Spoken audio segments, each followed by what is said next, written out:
मैं अमृतपाल नूं कहना चाहुंदा कि बहुत छेती ते बिना कुर्बानी तो ते बिना जाने पछाणे लोगों ने तेनों अपना लीडर मन लिया यार।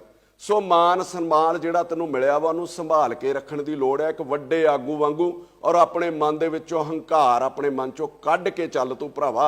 ये निक्कियां निक्कियां गल्लां दे उत्ते एडे एडे वड्डे हादसे कर देने। सिख दा दिल जिहड़ा ओह वड्डा होना चाहीदा वा। छोटियां छोटियां गल्लां तो उपर जिहड़ा उठ के ओह चलना चाहीदा वा। ये मन के चलो कि सोशल मीडिया के उत्ते वखरा वखरा क्राउड चलदा वा। जिहदे अनुसार नहीं बोलोगे वो तुहानूं थल्ले गालां कढणियां शुरू कर देणगे। वो नहीं वेखणगे तुहाडी माँ अगे वेंदी, वो नहीं वेखणगे तुहाडी भैण वेंदी है।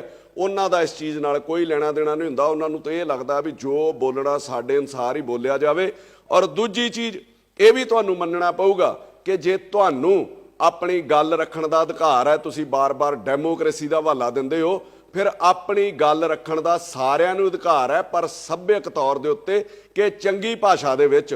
दूजी चीज़ मैं तुहानूं कहना चाहुंदा अमृतपाल कि मैं तेरे जिड्डा लीडर तो नहीं मानदा भरावा अपने आप नूं। परचे मेरे ते भी होए 7-8, कुछ झूठे भी होणगे कुछ सच्चे भी होणगे, पर मैं अपने निजी फायदे लई ना तो कदी लोकां नूं वरतिया ते ना कदी धर्म दा सहारा लिया। हाँ मैं मंदिर भी गया परचियां लई, मैं गुरुद्वारे भी गया, मैं मसीते भी जांदा रहा और बहुत दूर दूर तक मैं हवन भी करा के आउंदा रहा वां। आप चल के गया गुरु महाराज दे दर दे उत्ते, ना कि रब नूं नाल चुक के तुरिया फिरदा रहा। फिर रब ने मैनूं कढिया भी उन्हां परचियां दे विचों, उन्हां मुसीबतां दे विचों। दूजी चीज़ एक पासे तुसीं कह रहे हो कि परचा साडे उत्ते गलत होया, और दूजे पासे तुहाडे च हंकार किन्ना बोलदा जिहदे तुसीं आप ही मंन रहे हो। तुसीं दूजे पासे ये कह रहे हो कि जिहड़ा साडे खिलाफ बोलूगा असीं उहनूं छड्डना नहीं। फिर इनू किवें छड्ड दित्ता? फिर ये परचा तो कोई सच्चा ही होया होगा ना। चलो ये पुलिस की इन्वेस्टिगेशन च आ जाऊगा, पता नहीं पुलिस दबाਅ च कैंसल करदी आ जां की करदी आ। दूजी गल, तुसीं कौम दे आगू बने सीगे, 30-30 साल तो जिहड़े बंदी सिंह बंद आ उन्हां दी रिहाई ज़्यादा जरूरी सी मार्च कढ के, कि जिहड़ा बंदा 3 दिन तो महज 3 दिन तो जेल दे विच बंद सीगा उहदी रिहाई जिहड़ी ज़्यादा जरूरी सी। तुसीं जे सच च कौम दे आगू हो तो फिर बहुत सारे मुद्दे ने कौम कोल। बेदबी 328 ਸਰੂਪ, पाणियां दा मुद्दा, चंडीगढ़ दा मुद्दा, SGPC नूं रिहा कराउण दा मुद्दा, बाणी नूं रिहा कराउण दा मुद्दा, इन्हां सब लई तुसीं लड़दे ते कौम तुहानूं जिहड़ा प्रवानित लीडर भी गिणदी। अपने निजी मफादां लई ते लड़ना ही नहीं चाहीदा। फिर आपां सारे सिखां नूं, मैं कल्ली कल्ली गल तेरे नाल भी कर लगा भरावा, फिर आपां सारे सिखां नूं कहा कि अपने कोल हथियार रखो। लोगों ने तेरे कहण तो बाद आप पंजाब दे विच हथियार रखने शुरू किए। सोशल साइट्स दे उत्ते लोगों ने फोटोआं पाईआं तेरे हथियार रखण ते लहराउण करके। सरकार ने एक नवां कानून बना दिता भी हथियार लहराउण दे उत्ते परचा दिता जाऊगा, और उस नवें कानून दे तहत 300-400 बंदे दे उत्ते परचा दर्ज किया गया, जिस च बच्चे भी नहीं बख्शे ते जनानियां भी नहीं बख्शियां। उन्हां दे परचे रद्द कराउण लई जिहड़े तेरे करके होए सीगे, आपां उन्हां लई ते कोई रोस मुजाहरा नहीं कीता। वो जिहड़े तेरे मगर लग के अज परचियां चुलझे फिरदे ने। उस तो अगे आ जाओ संदीप सन्नी, जिन्हें तेरे भाषणां तो प्रेरित होकर जिस कहना सी सोध दिओ फड़ लो, वेखना नहीं उत्थे वेट थोड़ी करनी आ, उन्हें ने सूरी नूं मारिया। उस संदीप सन्नी दी भी उस दौरान अपनी दुकान साड़ी गई, और बड़ी दुनिया ने डिमांड की कि जे उन्हें मारिया तो उहदे उत्ते परचा हो गया। जिन्हां लोगों ने दी दुकान साड़ी आ उन्हां दे उत्ते भी परचा होना चाहिदा वा। ते आपां ते संदीप सन्नी लई भी कोई धरना नहीं दिता, ते कोई उपराला नहीं कीता, ते कोई आवाज़ नहीं चुकी, ते कोई बात नहीं पुछी। आपां गल गल ते खालिस्तान करते रहिने, खालिस्तान चाहिदा, खालिस्तान चाहिदा, वक्री हुकूमत चाहिदी आ। मैं पुछना चाहुंदा भरावा तैनूं खालिस्तान बनाउणा कित्थे आ? खालिस्तान होना किड्डा क है कि 2 घंटे एनूं तुर पो 2 घंटे ओनूं तुर पो, उधरों ते खालिस्तान तुहाडा खत्म। एडा क खालिस्तान होऊगा साडा, आ खालिस्तान होऊगा साडा, इन्नी क मतलब उहदा जिहड़ा एरिया होऊगा। अमृत संचार तुसीं कराउंदे हो वधिया, नशा छडाऊ तुसीं मुहिम चलाई हो वधिया। पता नहीं किन्ने क लोकां ने तुहाडी मुहिम तो नशा छड्डणा ते किन्निआं ने अमृत छक के जिहड़ा निभाउणा वा, ये समा दसूगा। मैं इहदे उत्ते किंतु परंतु नहीं करदा। आपां गल गल दे उत्ते आपां चीज़ां दा नतारा ते करिए, उहदे रिजल्ट की आ रहे ने यार। आपां अमित शाह नूं मोदी नूं गालां कढी जाने आ सिर्फ ये साबित करन लई कि मैं एजेंसियां दा ते केंद्र दा बंदा नहीं हैगा। मैं तैनूं ये कहना चाहुंदा भी इन्हां गालां दा गुस्सा वो पंजाब दे उत्ते कढदे ने। दूजी चीज़, मैं नहीं तैनूं कहंदा कि तूं एजेंसियां दा बंदा वा, पर मैं तैनूं एक गल जरूर कहनी चाहुंदा, इन्नी क मेरी उम्र ते इन्ना क मेरा तजर्बा हो गया वा कि एजेंसियां जिन्हों वरतना हुंदा ना कदी उहदे नाल मीटिंगां नहीं करदियां, ਬਲਕਿ ਉਹ ਮਾਹੌਲ ਹੀ ਇਹੋ ਜਿਹਾ ਕ੍ਰੀਏਟ ਕਰਦੀਆਂ ਔਰ ਮਾਈਂਡ ਹੀ ਬੰਦੇ ਦਾ ਇਹੋ ਜਿਹਾ ਸੈੱਟ ਕਰਦੀਆਂ ਵਾ, ਬੰਦੇ ਨੂੰ ਪਤਾ ਹੀ ਨਹੀਂ ਲੱਗਦਾ ਵੀ ਉਹ ਕਦੋਂ ਏਜੰਸੀਆਂ ਕੋ ਵਰਤਿਆ ਗਿਆ ਵਾ, ਕਦੋਂ ਉਹ ਏਜੰਸੀਆਂ ਦੇ ਹੱਥਾਂ ਦੇ ਵਿੱਚ ਖੇਡ ਗਿਆ ਵਾ। ਮੈਂ ਤੈਨੂੰ ਅਲਰਟ ਕਰਦਾ ਕਿ 2024 ਚੋਣਾਂ ਤੱਕ ਤੈਨੂੰ ਏਜੰਸੀਆਂ ਨੇ ਪੀਕ ਦੇ ਉੱਤੇ ਚੜਾਉਣਾ, ਟੀਸੀ ਦੇ ਉੱਤੇ ਖੜਨਗੇ ਔਰ ਚੋਣਾਂ ਤੋਂ ਪਹਿਲਾਂ ਤੇਰੇ ਤੇ ਕਾਰਵਾਈ ਕਰਕੇ ਨਾ, ਜਿੱਦਾਂ ਉਹਨਾਂ ਪੁਲਵਾਮਾ ਵਾਲਾ ਕਾਂਡ ਹੋਇਆ ਸੀਗਾ ਉਹਦੇ ਸਿਰ ਤੇ ਦੇਸ਼ ਜਿੱਤ ਲਿਆ ਸੀਗਾ, ਇਸੇ ਤਰੀਕੇ ਉਹ ਪੂਰਾ ਦੇਸ਼ ਜਿੱਤਣਗੇ। ਅੰਮ੍ਰਿਤਪਾਲ ਖੁਦ ਸੋਚ, ਜਾਂ ਰੱਬ ਤੈਨੂੰ ਕਿਤੇ ਸਮੱਤ ਬਖਸ਼ੇ, ਜਿਸ ਦਿਨ 2 ਦਿਨ ਦਾ ਸਮਿਟ ਇਨਵੈਸਟਮੈਂਟ ਸੀਗਾ ਪੰਜਾਬ ਦੇ ਵਿੱਚ, ਉਹ 2 ਦਿਨ ਪੰਜਾਬ ਦੁਨੀਆ ਦੇ ਵੱਡੇ ਵਪਾਰੀ ਭਾਰਤ ਦੇ ਵਿੱਚੋਂ ਇੱਥੇ ਆਏ ਸੀਗੇ ਜਿਨ੍ਹਾਂ ਨੇ ਪੰਜਾਬ 'ਚ ਇਨਵੈਸਟ ਕਰਨ ਦਾ ਸੋਚਣਾ ਸੀਗਾ। ਕੱਲੀ ਤੇਰੀ ਘਟਨਾ ਨਹੀਂ ਹੋਈ ਉਸ ਦਿਨ 2 ਘਟਨਾਵਾਂ ਹੋਈਆਂ ਪੰਜਾਬ ਦੇ ਵਿੱਚ ਜਦੋਂ ਸਾਰੇ ਵਪਾਰੀ ਪੰਜਾਬ ਦੇ ਵਿੱਚ ਸੀਗਾ। ਇੱਕ ਅਜਨਾਲੇ ਵਾਲੀ ਜਿਹੜੀ ਤੂੰ ਕੀਤੀ, ਦੂਜੀ ਗਵਰਨਰ ਦੀ ਸਟੇਟਮੈਂਟ ਆਉਂਦੀ ਹੈ, ਰਿਫਿਊਜ਼ ਕਰ ਦਿੰਦਾ ਬਜਟ ਸੈਸ਼ਨ ਨੂੰ ਵੀ ਮੈਂ ਬਜਟ ਸੈਸ਼ਨ ਹੀ ਨਹੀਂ ਬੁਲਾਉਣ ਦੇਣਾ। ਕੀ ਉਹਨਾਂ ਵਪਾਰੀਆਂ ਦੇ ਮਨ ਦੇ ਉੱਤੇ ਬੀਤੀ ਹੋਊਗੀ ਤੇਰੀ ਘਟਨਾ ਦੇ ਨਾਲ, ਸਿਕਿਉਰਿਟੀ ਕਰਕੇ ਤੇ ਉਧਰ ਫਾਈਨੈਂਸ਼ੀਅਲ ਸਿਕਿਉਰਿਟੀ ਕਰਕੇ, ਆ ਉਹਨਾਂ ਦੇ ਦਿਮਾਗ 'ਚ ਬਹਿ ਗਿਆ ਹੋਊਗਾ ਤੇ ਕੀ ਸਵਾਹ ਤੇ ਖੇ ਯਾਰ ਉਹ ਪੰਜਾਬ ਦੇ ਵਿੱਚ ਪੈਸੇ ਲਾਉਣਗੇ। ਇਹਨਾਂ ਦੋਵਾਂ ਘਟਨਾਵਾਂ ਨੂੰ ਅੱਗੇ ਜਾ ਕੇ ਵੀ ਸੋਚ। ਨੈਸ਼ਨਲ ਮੀਡੀਆ ਨੇ ਜਿਸ ਤਰੀਕੇ ਦਿਖਾਇਆ ਕਿ ਥਾਣੇ ਦੇ ਉੱਤੇ ਖਾਲਿਸਤਾਨੀਆਂ ਦਾ ਕਬਜ਼ਾ, ਥਾਣੇ ਦੇ ਉੱਤੇ ਖਾਲਿਸਤਾਨੀਆਂ ਦਾ ਕਬਜ਼ਾ, ਅਜੇ ਤੱਕ ਇਹ ਨਹੀਂ ਸਮਝ ਆਈ ਵੀ ਉਹ ਕਿਹਦੇ ਕਹਿਣ ਦੇ ਉੱਤੇ ਵਿਖਾਇਆ ਗਿਆ, ਕੌਣ ਉਹਨਾਂ ਦੇ ਪਿੱਛੇ ਸੀਗਾ। ਅਜੇ ਵੀ ਆਪਾਂ ਨੂੰ ਸਮਝ ਨਹੀਂ ਆਉਂਦੀ ਵੀ ਪੰਜਾਬ ਨੂੰ ਕਿਤੇ ਨਾ ਕਿਤੇ ਖਤਮ ਕਰਨ ਦੀ ਸਾਜ਼ਿਸ਼ ਚੱਲ ਰਹੀ ਆ ਔਰ ਅਸੀਂ ਪੰਜਾਬੀ ਸਾਰੇ ਹੀ ਸਮੇਤ ਤੇਰੇ ਮਿਲ ਕੇ ਉਹਦੇ ਵਿੱਚ ਯੋਗਦਾਨ ਪਾ ਰਹੇ ਹਾਂ ਵੀ ਭਰਾਵਾ ਸਾਨੂੰ ਹੀ ਵਰਤ ਲਓ, ਅਸੀਂ ਤੁਹਾਡੇ ਆਖੇ ਪੰਜਾਬ ਤਬਾਹ ਕਰ ਦਿੰਨੇ ਆ। ਤੇ ਜਦੋਂ ਵੀ ਇੱਕ ਚੀਜ਼ ਤੇ ਹੋਰ ਧਿਆਨ ਦਿਓ ਤੁਸੀਂ ਸਾਰੇ ਹੀ ਪੰਜਾਬ ਵਾਸੀ, ਕਿ ਜਦੋਂ ਵੀ ਕੋਈ ਘਟਨਾ ਇਹੋ ਜੀ ਵੱਡੀ ਵਾਪਰਦੀ ਆ, ਜਦੋਂ ਵੀ ਕਿਤੇ ਪੰਜਾਬੀਆਂ ਨੂੰ ਸਿੱਖਾਂ ਨੂੰ ਬਦਨਾਮ ਕਰਨ ਦੀ ਕੋਸ਼ਿਸ਼ ਕੀਤੀ ਜਾਂਦੀ ਹੈ, ਸੱਚੇ ਹੋਣ ਲਈ ਪ੍ਰਾਈਮ ਮਿਨਿਸਟਰ ਜਾਂ ਗ੍ਰਹਿ ਮੰਤਰੀ ਕਿਸੇ ਨਾ ਕਿਸੇ ਗੁਰਦੁਆਰੇ ਦੇ ਵਿੱਚ ਚਲੇ ਜਾਂਦੇ ਆਪਣਾ ਪੰਜਾਬ ਦੇ ਪ੍ਰਤੀ ਸੱਚੀ ਨਿਸ਼ਠਾ ਤੇ ਸੱਚੀ ਜਿਹੜੀ ਸ਼ਰਧਾ ਵਿਖਾਉਣ ਲਈ। ਕੱਲ ਉਹ ਪਟਨਾ ਸਾਹਿਬ ਵਿਖੇ ਪਹੁੰਚ ਜਾਂਦੇ ਨੇ, ਨਾ ਕੱਲ ਕੋਈ ਗੁਰਪੁਰਬ ਹੈ, ਨਾ ਕੱਲ ਕੋਈ ਸ਼ਹੀਦੀ ਦਿਹਾੜਾ ਹੈ, ਕੱਲ ਵੀ ਉੱਥੇ ਜਾਂਦੇ ਨੇ ਔਰ ਵੱਡੀਆਂ ਖਬਰਾਂ ਲੱਗਦੀਆਂ ਨੇ ਪੱਗ ਬੰਨ੍ਹ ਕੇ ਕਿ ਉਹ ਗੁਰਦੁਆਰਾ ਸਾਹਿਬ ਦੇ ਵਿੱਚ ਗਏ। ਇਹਨਾਂ ਸਾਰੀਆਂ ਚੀਜ਼ਾਂ ਤੋਂ, ਇਹਨਾਂ ਸਾਜ਼ਿਸ਼ਾਂ ਤੋਂ ਯਾਰ ਆਪਾਂ ਅਲਰਟ ਤੇ ਹੋਈਏ। ਜੋ ਵੀ ਉੱਥੇ ਹੋਇਆ ਤੇ ਆਪਾਂ ਉਹਦੇ ਪਿੱਛੇ ਤਰਕ ਕੀ ਦਿੱਤੇ, ਆਪਣੇ ਅਨੁਸਾਰ ਹੀ ਆਪਾਂ ਹਿਸਟਰੀ ਬਦਲਣੀ ਸ਼ੁਰੂ ਕਰ ਦਿੱਤੀ ਹੈ, ਆਪਣੇ ਅਨੁਸਾਰ ਹੀ ਆਪਾਂ ਉੱਥੇ ਸਾਰਾ ਕੁਝ ਸੋਚਣਾ ਸ਼ੁਰੂ ਕਰ ਦਿੱਤਾ। ਮੈਂ ਸ਼ੁਰੂ ਕਰਨ ਲੱਗਾ ਵੀ ਜਿੱਥੋਂ ਤੁਸੀਂ ਮਤਲਬ ਉੱਥੇ ਚਾਲੇ ਪਏ ਨੇ, ਤੁਸੀਂ ਆਪਣੇ ਪਿੰਡ ਤੋਂ ਤੁਰਿਓ ਆਪਣੀ ਕਾਰ ਦੇ ਵਿੱਚ ਤੇ ਗੁਰੂ ਮਹਾਰਾਜ ਸਾਹਿਬ ਵਾਲੀ ਜਿਹੜੀ ਗੱਡੀ ਸੀ ਪਾਲਕੀ ਸਾਹਿਬ ਵਾਲੀ, ਉਹ ਤੁਹਾਡੇ ਅੱਗੇ ਜਾਂਦੀ ਹੈ। ਜਦੋਂ ਉਹ ਨਾਲੇ ਪਹੁੰਚ ਜਾਂਦੀ ਹੈ ਤੇ ਪਹਿਲਾ ਬੈਰੀਕੇਡ ਜਿਹੜਾ ਪੁਲਿਸ ਪਾਲਕੀ ਨੂੰ ਅੱਗੇ ਲੰਘਾ ਦਿੰਦੀ ਹੈ ਗੁਰੂ ਮਹਾਰਾਜ ਦੇ ਸਰੂਪ ਨੂੰ, ਤੁਸੀਂ ਪਿੱਛੇ ਤੁਰੇ ਜਾਂਦੇ ਹੋ। ਫਿਰ ਤੁਸੀਂ ਗੁਰੂ ਮਹਾਰਾਜ ਦੇ ਸਰੂਪ ਵਾਲੀ ਗੱਡੀ ਦੇ ਵਿੱਚ ਬੈਠ ਜਾਂਦੇ ਹੋ, ਉਹ ਥਾਣੇ ਦੇ ਵਿੱਚ ਪਹੁੰਚ ਜਾਂਦੀ ਹੈ, ਜਿੱਥੇ ਜਾ ਕੇ ਤੁਸੀਂ ਆਪ ਕੁਰਸੀ ਤੇ ਬੈਠ ਗਏ ਤੇ ਕਈ ਲੋਕ ਜਿਹੜੇ ਉਹ ਕੋਠਿਆਂ ਦੇ ਉੱਤੇ ਚੜ੍ਹ ਗਏ। ਫਿਰ ਅੰਦਰ ਜਾ ਕੇ ਤੁਹਾਡੇ ਆਪਣੇ ਬਣਾਏ ਅਸੂਲ ਹੀ ਤੁਹਾਡੇ ਉੱਤੇ ਲਾਗੂ ਨਹੀਂ ਹੁੰਦੇ ਯਾਰ। ਆਪਾਂ ਸਾਰੇ ਗੁਰਦੁਆਰਿਆਂ ਦੇ ਵਿੱਚ ਪੰਜਾਬ ਦੇ ਕੁਰਸੀਆਂ ਮੇਜ਼ ਜਿਹੜੇ ਬਜ਼ੁਰਗਾਂ ਲਈ ਰੱਖੇ ਸੀਗੇ ਉਹ ਚੁਕਾ ਦਿੱਤੇ, ਕਈ ਸਾੜ ਦਿੱਤੇ ਗਏ। ਜਿਹੜੇ ਲੋਹੇ ਨਾਲ ਬਣੇ ਸੀ ਤੁਸੀਂ ਉਹਨਾਂ ਬਾਰੇ ਕਿਹਾ ਵੀ ਇਹਨਾਂ ਨੂੰ ਸਾੜ ਦਿਓ, ਇਹ ਜਿਹੜਾ ਲੋਹਾ ਇਹ ਢਾਲ ਕੇ ਦੁਬਾਰਾ ਬਣਨਾ ਚਾਹੀਦਾ ਕਿਉਂਕਿ ਇਹ ਗੁਰੂ ਮਹਾਰਾਜ ਦੀ ਹਜ਼ੂਰੀ ਦੇ ਵਿੱਚ ਕੁਰਸੀਆਂ ਲੱਗੀਆਂ ਸੀਗੀਆਂ। ਆਹ ਤੁਸੀਂ ਬਣਾ ਦਿੱਤਾ ਵੀ ਕੋਈ ਮੇਜ਼ ਕੁਰਸੀ ਨਹੀਂ ਲੱਗਣਾ ਚਾਹੀਦਾ ਤੇ ਆਪ ਤੁਸੀਂ ਥਾਣੇ ਦੇ ਵਿੱਚ ਗੁਰੂ ਮਹਾਰਾਜ ਦਾ ਸਰੂਪ ਬਾਹਰ ਹੈ ਤੇ ਕੁਰਸੀ ਦੇ ਉੱਤੇ ਬੈਠ ਜਾਂਦੇ ਹੋ ਕਿ ਤੁਹਾਡੇ ਅਸੂਲ ਵੀ ਤੁਹਾਡੇ ਉੱਤੇ ਕੋਈ ਲਾਗੂ ਨਹੀਂ ਹੁੰਦੇ। ਫਿਰ ਤੁਸੀਂ ਕੀ ਕਹਿੰਦੇ ਹੋ, ਥਾਣਾ ਕੋਈ ਮਾੜੀ ਜਗ੍ਹਾ ਨਹੀਂ ਜਿੱਥੇ ਕੋਈ ਗੁਰੂ ਮਹਾਰਾਜ ਦਾ ਸਰੂਪ ਅਸੀਂ ਲੈ ਗਏ ਹਾਂ।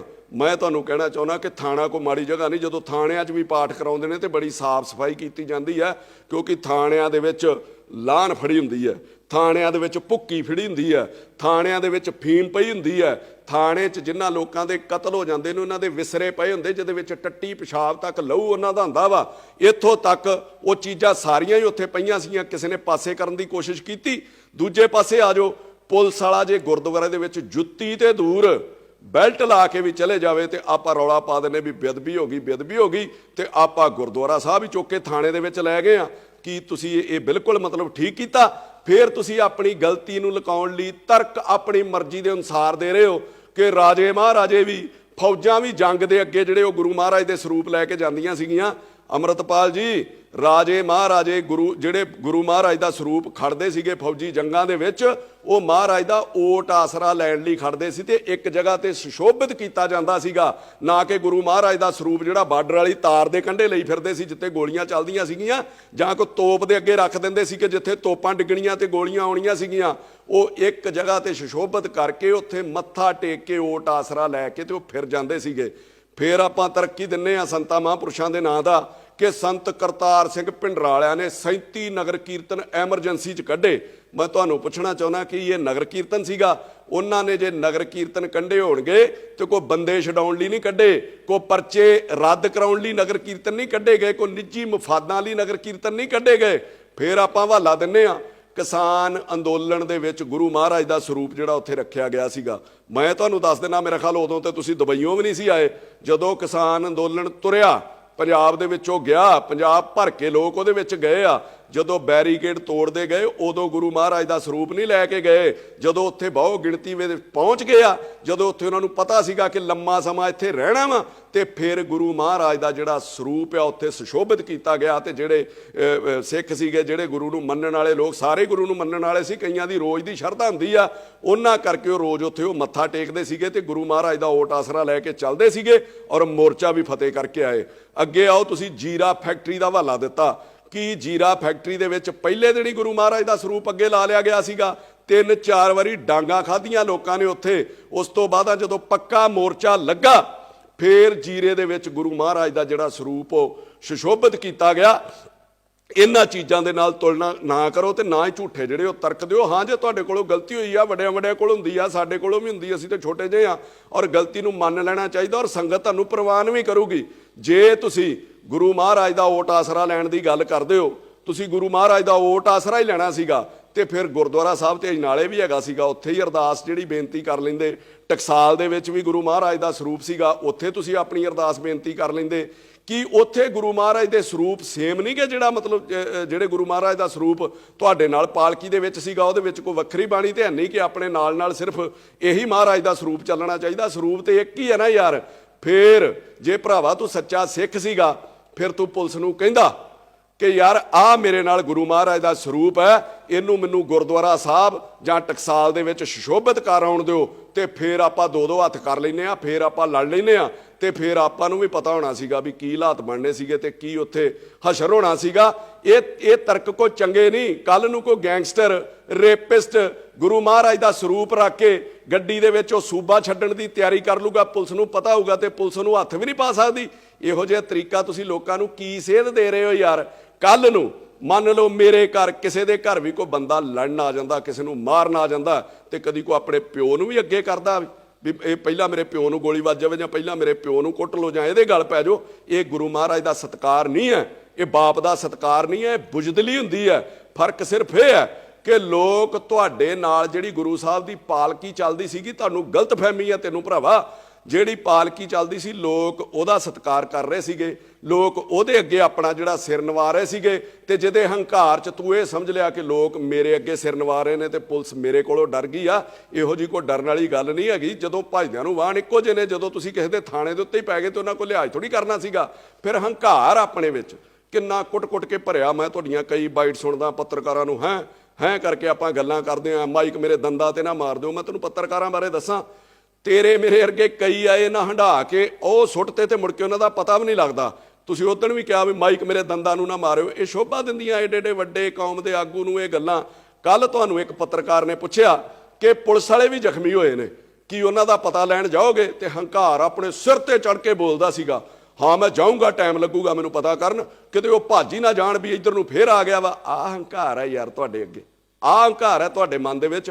ਮੈਂ ਤੁਹਾਨੂੰ ਕਹਿੰਦਾ ਉਹ ਤੁਹਾਡੇ ਅੱਗੇ ਨਹੀਂ ਭੱਜੇ, ਉਹ ਗੁਰੂ ਮਹਾਰਾਜ ਦੇ ਅੱਗੇ ਭੱਜੇ ਆ, ਗੁਰੂ ਮਹਾਰਾਜ ਦੇ ਡਰ ਤੋਂ ਭੱਜੇ ਆ, ਗੁਰੂ ਮਹਾਰਾਜ ਦੇ ਭੈ ਤੋਂ ਭੱਜੇ ਆ, ਗੁਰੂ ਮਹਾਰਾਜ ਦੀ ਸ਼ਰਧਾ ਤੋਂ ਭੱਜੇ ਆ। ਫਿਰ ਤੁਸੀਂ ਕੀ ਕਹਿੰਦੇ ਹੋ ਬਾਰ-ਬਾਰ? ਰੋਜ਼ ਹੀ ਤੁਹਾਨੂੰ ਸੁਣੀਦਾ ਕਿ ਅਸੀਂ ਗੁਲਾਮ ਆ। ਇਹ ਕਿਹੜੀ ਗੁਲਾਮੀ ਆ ਯਾਰ? ਇੱਕ ਐਸਪੀ ਦਾ ਸਿਰ ਪਾੜ ਦਿਓ, ਪੁਲਿਸ ਵਾਲਿਆਂ ਦੀਆਂ ਪੱਗਾਂ ਲਾਹ ਦਿੱਤੀਆਂ, ਉਹਨਾਂ ਨੂੰ ਕਿਰਪਾਨਾਂ ਲੈ ਕੇ ਪੈ ਗਏ, ਥਾਣੇ ਦੇ ਉੱਤੇ ਕਬਜ਼ਾ ਕਰ ਲਿਆ, ਐਸਐਸਪੀ ਨਾਲ ਤੁਸੀਂ ਮੀਟਿੰਗ ਕਰ ਰਹੇ ਹੋ ਤੇ ਉਹਦੇ ਸਿਰ ਦੇ ਉੱਤੇ ਹਥਿਆਰਾਂ ਦੀ ਛਾਂ ਕਰਕੇ ਬੈਠੇ ਹੋ। ਇਹ ਕਿਹੋ ਜਿਹੀ ਗੁਲਾਮੀ ਹੈ ਯਾਰ? ਮੈਨੂੰ ਤੇ ਸਮਝ ਨਹੀਂ ਆਈ ਵੀ ਹੋਰ ਵੀ ਕਿਸੇ ਮੁਲਕ ਦੇ ਵਿੱਚ ਇਸ ਤਰ੍ਹਾਂ ਹੁੰਦਾ ਵਾ। ਤੇ ਮੈਨੂੰ ਹੈਰਾਨੀ ਪੁਲਿਸ ਤੇ ਵੀ ਆਉਂਦੀ ਹੈ ਤੇ ਨਮੋਸ਼ੀ ਵੀ ਆਉਂਦੀ ਹੈ ਕਿ ਪੰਜਾਬ ਦੇ ਵਿੱਚ ਆਮ ਬੰਦੇ ਦੀ ਜਾਂ ਗਰੀਬ ਦੀ ਫੇਸਬੁੱਕ ਦੇ ਉੱਤੇ ਕਿਤੇ ਨਕਲੀ ਹਥਿਆਰ ਨਾਲ ਵੀ ਫੋਟੋ ਆ ਜਾਂਦੀ ਸੀ ਤੇ ਉਹਦੇ ਉੱਤੇ ਝੱਟ ਜਿਹੜਾ ਉਹ ਪਰਚਾ ਦਰਜ ਕੀਤਾ ਜਾਂਦਾ ਸੀਗਾ। ਇੱਥੇ ਐਸਐਸਪੀ ਦੇ ਸਿਰ ਦੇ ਉੱਤੇ ਬੰਦੂਕਾਂ ਲਹਿਰਾਈਆਂ ਜਾ ਰਹੀਆਂ, ਐਸਐਸਪੀ ਦੇ ਸਿਰ ਦੇ ਉੱਤੇ ਬੰਦੂਕਾਂ ਦੀ ਛਾਂ ਕੀਤੀ ਆ ਤੇ ਕੋਈ ਪਰਚਾ ਹੀ ਨਹੀਂ ਦਿੱਤਾ, ਤੇ ਸਗੋਂ ਪਹਿਲੇ ਪਰਚੇ ਵੀ ਰੱਦ ਕਰਨ ਦੀਆਂ ਉੱਥੇ ਪ੍ਰੈਸ ਦੇ ਵਿੱਚ ਅਨਾਉਂਸਮੈਂਟ ਕੀਤੀਆਂ ਜਾ ਰਹੀਆਂ ਵਾ। ਇਹ ਧਮਕੀਆਂ ਉੱਤੋਂ ਧਮਕੀਆਂ ਲਾਈਆਂ ਜਾ ਰਹੀਆਂ ਕਿ ਜਿਨ੍ਹਾਂ ਨੇ ਸੱਟਾਂ ਲਾਈਆਂ ਜਾਂ ਜਿਨ੍ਹਾਂ ਨੂੰ ਲੱਗੀਆਂ ਜੇ ਸਾਡੇ ਉੱਤੇ ਦੁਬਾਰਾ ਪਰਚਾ ਦਰਜ ਕਰਕੇ ਵਿਖਾਇਓ, ਅਸੀਂ ਦੁਬਾਰਾ ਇਹੋ ਜਿਹਾ ਕੰਮ ਕਰਾਂਗੇ। ਇਹ ਕਿਹੋ ਜਿਹੀ ਗੁਲਾਮੀ ਆ ਅੰਮ੍ਰਿਤਪਾਲ ਸਿੰਘ? ਇਹਨੂੰ ਗੁਲਾਮੀ ਕਹਿੰਦੇ ਆ ਯਾਰ। ਸੋ ਮੇਰੀ ਤੈਨੂੰ ਬੇਨਤੀ ਹੈ ਕਿ ਪ੍ਰਮਾਤਮਾ ਤੈਨੂੰ ਅਕਲ ਵੀ ਦੇਵੇ, ਤੂੰ ਵੀ ਥੋੜਾ ਜਿਹਾ ਅਕਲ ਤੋਂ ਕੰਮ ਲੈ। ਔਰ ਪੰਜਾਬ ਦੇ ਹੋਰ ਮੁੱਦਿਆਂ ਲਈ ਬੜੇ ਧਰਨੇ ਲਾਉਣ ਦੀ ਲੋੜ ਹੈ। ਪੰਜਾਬ ਦੇ ਵਿੱਚ ਕੁਝ ਨਹੀਂ ਹੈਗਾ, ਇਹਦਾ ਲੱਕ ਟੁੱਟਾ ਪਿਆ ਵਾ। ਪੰਜਾਬ 'ਚ ਬਹੁਤ ਸਾਰੇ ਮੁੱਦੇ ਇਹੋ ਜਿਹੇ ਨੇ, ਹੋਰ ਬਹੁਤ ਸਾਰੇ ਲੋਕਾਂ ਦੇ ਉੱਤੇ ਜਾਲੀ ਪਰਚੇ ਦਿੱਤੇ ਜਾਂਦੇ ਨੇ ਅਮੀਰਾਂ ਵੱਲੋਂ, ਸਰਕਾਰਾਂ ਵੱਲੋਂ। ਆਪਾਂ ਉਹਨਾਂ ਦੀ ਲੜਾਈ ਜਿਹੜੀ ਲੜਨ ਦੀ ਕੋਸ਼ਿਸ਼ ਕਰਨੀ ਚਾਹੀਦੀ ਸੀਗੀ। ਸੋ ਆਪਣੇ ਆਪ ਕੋਈ ਹੌਸਲੇ ਤੋਂ ਕੰਮ ਲਓ। ਜੇ ਲੋਕਾਂ ਨੇ ਤੁਹਾਨੂੰ ਸ਼ੋਭਾ ਦਿੱਤੀ, ਏਡੀ ਛੋਟੀ ਉਮਰ ਦੇ ਵਿੱਚ ਤੁਹਾਨੂੰ ਆਗੂ ਮੰਨਿਆ, ਤੇ ਫਿਰ ਕੌਮ ਦੇ ਤੇ ਪੰਜਾਬ ਦੇ ਭਲੇ ਲਈ ਆਪਾਂ ਕੰਮ ਕਰੀਏ। ਜੇ ਦੂਜੀ ਚੀਜ਼ ਮੈਂ ਸਰਕਾਰ ਨੂੰ ਤੇ ਪੁਲਿਸ ਨੂੰ ਵੀ ਇਹ ਸਲਾਹ ਦੇਣਾ ਚਾਹੁੰਦਾ ਕਿ ਇਸ ਘਟਨਾਕ੍ਰਮ ਦੇ ਵਿੱਚ ਪੁਲਿਸ ਨੇ ਜੋ ਭੂਮਿਕਾ ਨਿਭਾਈ ਆ ਉਹ ਬਹੁਤ ਵਧੀਆ ਸੀਗੀ। ਡੀਜੀ ਨੇ ਵਧੀਆ ਜਿਹੜਾ ਗਾਈਡ ਕੀਤਾ ਆਪਣੀ ਫੋਰਸ ਨੂੰ, ਪਰ ਇਹਦੇ ਨਾਲ ਨਾਲ ਜੋ ਸੂਬੇ ਦਾ ਨੁਕਸਾਨ ਹੋਇਆ, ਅਮਨ ਸ਼ਾਂਤੀ ਦਾ, ਇਨਵੈਸਟਮੈਂਟ ਦਾ, ਉਹਨੂੰ ਪੂਰਾ ਕਰਨ ਦੀ ਜ਼ਿੰਮੇਵਾਰੀ ਵੀ ਡੀਜੀ ਦੀ ਤੇ ਪੰਜਾਬ ਸਰਕਾਰ ਦੀ ਬਣਦੀ, ਉਹਦਾ ਫਰਜ਼ ਬਣਦਾ। ਨਹੀਂ ਤੇ ਕੱਲ ਨੂੰ ਇੱਥੇ ਕਿਸੇ ਨੇ ਕੋਈ ਇਨਵੈਸਟ ਨਹੀਂ ਕਰਨਾ। ਇਹ ਨਾ ਹੋਵੇ ਕਿ ਕੱਲ ਤੋਂ ਜੇ ਕਿਸੇ ਨੇ ਕੋਈ ਪਰਚਾ ਦਰਜ ਕਰਾਉਣਾ, ਪੰਜਾਬ ਦੇ ਹਾਲਾਤ ਇਹੋ ਜਿਹੇ ਬਣ ਜਾਣਗੇ, ਜੇ ਕਿਸੇ ਤੇ ਪਰਚਾ ਜਾਲੀ ਦਰਜ ਹੋ ਗਿਆ ਤੇ ਉਹ ਆਪਣੀਆਂ ਇਨਕੁਆਇਰੀਆਂ ਲਾਉਣ ਲਈ ਅੰਮ੍ਰਿਤਪਾਲ ਕੋ ਜਾਇਆ ਕਰਨਗੇ। ਉਹ ਅਫਸਰਾਂ ਨੂੰ ਫੋਨ ਕਰਿਆ ਕਰੂਗਾ ਵੀ ਇਹਨੂੰ ਕੱਢ ਦਿਓ ਤੇ ਇਹਨੂੰ ਪਾ ਦਿਓ। ਤੇ ਜੇ ਕਿਸੇ ਨੇ ਪੰਜਾਬ ਦੇ ਵਿੱਚ ਕੋਈ ਯੂਨਿਟ ਵੀ ਲਾਉਣਾ, ਕੋਈ ਇਨਵੈਸਟ ਵੀ ਕਰਨਾ ਹੈ, ਤੇ ਉਹ ਤੁਹਾਡੇ ਨਾਲੋਂ ਪਹਿਲਾਂ ਉਹਨੂੰ ਅੰਮ੍ਰਿਤਪਾਲ ਕੋਲੋਂ NOC ਜਿਹੜੀ ਲੈਣੀ ਪਿਆ ਕਰੂਗੀ। ਇਹੋ ਜਿਹਾ ਮਾਹੌਲ ਸੂਬੇ ਦੇ ਵਿੱਚ ਨਾ ਕ੍ਰੀਏਟ ਕੀਤਾ ਜਾਵੇ। ਜੋ ਘਾਟਾ ਸੂਬੇ ਨੂੰ ਪਿਆ, ਜੋ ਡਰ ਵਪਾਰੀਆਂ ਦੇ ਮਨ ਤੇ ਜਾਂ ਆਮ ਲੋਕਾਂ ਦੇ ਮਨ ਤੇ ਉੱਤੇ ਫੈਲਿਆ ਜਾਂ ਛਾਇਆ, ਉਹਨੂੰ ਦੂਰ ਕਰਨਾ ਵੀ ਸਰਕਾਰ ਦਾ ਫਰਜ਼ ਹੈ। ਇਹਦੇ ਨਾਲ ਨਾਲ ਮੈਂ ਉਹਨਾਂ ਲੋਕਾਂ ਨੂੰ ਵੀ ਕਹਿਣਾ ਚਾਹੁੰਦਾ ਜਿਨ੍ਹਾਂ ਨੇ ਡੀਜੀ ਦੇ ਉੱਤੇ ਸਵਾਲ ਚੁੱਕੇ ਨੇ, ਜਿਹੜਾ ਗੌਰਵ ਯਾਦਵ ਦੇ ਉੱਤੇ, ਕਿ ਜਿਹਦੇ ਵਿੱਚ ਉਹ ਕਹਿੰਦੇ ਨੇ ਕਿ ਜੇ ਡੀਜੀ ਦੀਆਂ ਲੱਤਾਂ ਭਾਰ ਨਹੀਂ ਚੱਲਦੀਆਂ। ਵਿਕਰਮ ਮਜੀਠੀਆ ਕਹਿ ਰਹੇ ਸੀ। ਮੈਂ ਮਜੀਠੀਆ ਸਾਹਿਬ ਤੁਹਾਨੂੰ ਵੀ ਇੱਕ ਬੇਨਤੀ ਕਰਦਾ ਕਿ ਪਿਛਲੇ ਦਿਨਾਂ ਤੋਂ ਮੈਂ ਤੁਹਾਨੂੰ ਵੀ ਸੁਣ ਰਿਹਾ, ਵਧੀਆ ਬੋਲ ਰਹੇ ਹੋ ਪੰਜਾਬ ਦੇ ਮੁੱਦਿਆਂ ਤੇ, ਪਰ ਕਿਤੇ ਨਾ ਕਿਤੇ ਸਿਆਸਤ ਇਹੋ ਜਿਹੇ ਸੈਂਸਿਟਿਵ ਮੁੱਦਿਆਂ ਦੇ ਉੱਤੇ ਛੱਡ ਦੇਣੀ ਚਾਹੀਦੀ ਆ। ਤੁਸੀਂ ਕਹਿ ਰਹੇ ਹੋ ਕਿ ਜੇ ਡੀਜੀ ਦੀਆਂ ਲੱਤਾਂ ਭਾਰ ਨਹੀਂ ਚੱਲਦੀਆਂ ਤੇ ਸਾਨੂੰ 2 ਮਿੰਟ ਦੇ ਦੇਵੇ, ਅਸੀਂ ਬੰਦੇ ਦਾ ਪੁੱਤ ਬਣਾ ਦਿਆਂਗੇ ਜਿਹਨੇ ਦੇਸ਼ ਦਾ ਮਾਹੌਲ ਖਰਾਬ ਕਰਨਾ ਜਾਂ ਜਿਹੜਾ ਦੇਸ਼ ਦਾ ਮਾਹੌਲ ਖਰਾਬ ਕਰੂਗਾ।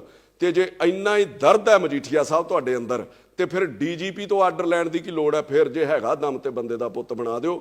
100 ਗਨਮੈਨ ਲੈ ਕੇ ਤੁਸੀਂ ਹੋਟਲਾਂ 'ਚ ਪ੍ਰੈਸ ਕਾਨਫਰੰਸ ਕਰਦੇ ਹੋ ਔਰ ਉੱਥੇ ਕਹਿੰਦੇ ਹੋ ਕਿ ਪਹਿਲੀ ਗੋਲੀ ਮੈਂ ਖਾਊਂਗਾ ਜੇ ਚੱਲੂਗੀ, ਤੇ ਫਿਰ ਆਪਾਂ ਤੁਰੇ ਕਿਉਂ ਨਹੀਂ ਅਜਨਾਲੇ ਵਾਲ ਨੂੰ? ਤੁਸੀਂ ਕੀ ਚਾਹੁੰਦੇ ਸੀਗੇ ਕਿ ਡੀਜੀ ਇਹੋ ਜਿਹਾ ਮਾਹੌਲ ਕ੍ਰੀਏਟ ਕਰਦਾ? ਤੁਹਾਡੇ ਵੇਲੇ ਜਿਸ ਤਰ੍ਹਾਂ ਫਾਇਰਿੰਗ ਕੀਤੀ ਸੀਗੀ, ਪਹਿਲਾਂ ਬੇਅਦਬੀ 84 'ਚ ਹੋਈ, ਫਿਰ ਤੁਹਾਡੇ 2015 'ਚ ਹੋਈ, ਤੇ ਤੀਜੀ ਹੁਣ ਹੋ ਜਾਂਦੀ, ਤੇ 15 ਸਾਲ ਆਪਾਂ ਇਸੇ ਦੇ ਉੱਤੇ ਰਾਜਨੀਤੀ ਕਰਦੇ ਵੀ ਸਾਡੇ ਵੇਲੇ ਹੋਈ ਸੀ ਤੇ ਇਹਨਾਂ ਵੇਲੇ ਵੀ, ਤੇ ਉਹਦੇ ਬਦਲੇ ਲੋਕ ਤੁਹਾਨੂੰ ਸੱਤਾ 'ਚ ਲਿਆਉਂਦੇ। ਸੋ ਰਾਜਨੀਤੀ ਇਹਨਾਂ ਮੁੱਦਿਆਂ ਦੇ ਉੱਤੇ ਨਹੀਂ ਕਰਨੀ ਚਾਹੀਦੀ। ਚੰਗੇ ਮੁੱਦਿਆਂ ਤੇ ਬੋਲੋ, ਲੋਕ ਤੁਹਾਡੇ ਨਾਲ ਜੁੜਨਾ ਵੀ ਸ਼ੁਰੂ ਹੋ ਜਾਣਗੇ।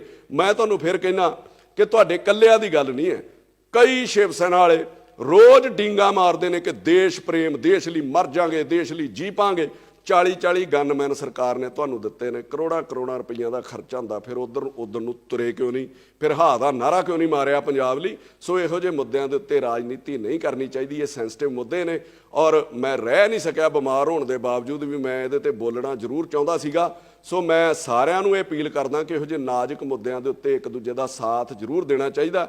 ਅਖੀਰ 'ਚ ਮੈਂ ਇਹ ਕਹਿ ਕੇ ਸਮਾਪਤੀ ਕਰਨ ਲੱਗਾ ਆਪਣੀ ਗੱਲ ਦੀ ਕਿ ਸਾਰਿਆਂ ਨੂੰ ਰੱਬ ਸਮੱਤ ਬਖਸ਼ੇ ਔਰ ਪੰਜਾਬ ਦੇ ਵਿੱਚ ਸ਼ਾਂਤੀ ਜਿਹੜੀ ਉਹ ਬਣੀ ਰਵੇ, ਕਿ ਮੂੰਹ ਆਈ ਬਾਤ ਨਾ ਰਹਿੰਦੀ ਹੈ, ਝੂਠ ਆਖਾਂ ਕੁਝ ਬਚਦਾ ਹੈ, ਸੱਚ ਆਖਾਂ ਭਾਂਬੜ ਮਚਦਾ ਹੈ, ਦੋਹਾਂ ਗੱਲਾਂ ਤੋਂ ਜੀ ਜੱਚਦਾ ਹੈ, ਜੱਚ ਜੀਭਾ ਕਹਿੰਦੀ ਹੈ, ਮੂੰਹ ਆਈ ਬਾਤ ਨਾ ਰਹਿੰਦੀ ਹੈ।